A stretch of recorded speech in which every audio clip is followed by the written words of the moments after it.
হাই বন্ধুসকল, আজি মাহঁতৰ ঘৰলৈ আহিলোঁ আৰু মাহঁতৰ ঘৰত আহি নতুন বস্তু এটা দেখিলোঁ। মাহঁতৰ ড্ৰয়িং ৰুমটো নতুনকৈ ধুনীয়াকৈ ডেক'ৰেশ্যন কৰিছে পাপাই আৰু বহুত ভাল লাগিছে আৰু একদম ধুনীয়া লাগিছে দেই।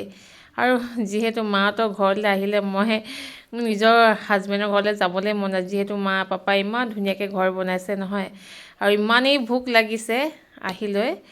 আৰু এয়া মাংস আছিলে আৰু ভণ্টিয়ে মছৰুম আনিছিলে, চাবুৱা থোৱা ভণ্টিজনীয়ে মাংস আৰু মছৰুমেদি ভাত প্ৰথমে খাই লৈছোঁ। দিনটো একো খোৱা নাই আৰু দিনটো পাৰ্লাৰতে আছোঁ। ৰাতিপুৱাই অকণমান ভাত খালোঁ, ভালকৈ মই ভাত নাখালোঁ আৰু ৰাতিপুৱাই অকণমান ভাত খাই যোৱা। আৰু এতিয়া মই মাংস মায়ে বনাই থৈছে আৰু এতিয়া লোকেল মুৰ্গী আনি থৈছে, ৰাতিকৈ বনাম আৰু এয়া ভাত খাইছোঁ। বহুত ভাল লাগিছে মাৰ হাতৰ ভাত খাই, আৰু আচাৰ আৰু মছৰুমটো বহুত ধুনীয়া বনাইছে। এতিয়া চাহ খালোঁ, আকৌ মায়ে চাহ বনালে, বিস্কুট ঢেৰ বস্তু বনাইছিলে চাহৰ লগত। আৰু এই চাহৰ লগত বিস্কুট আৰু এই কিবা মোৰ বা ছোৱালীজনীয়ে কিবা পকৰি লৈ আনিছিলে, এই চিকেন পকৰি।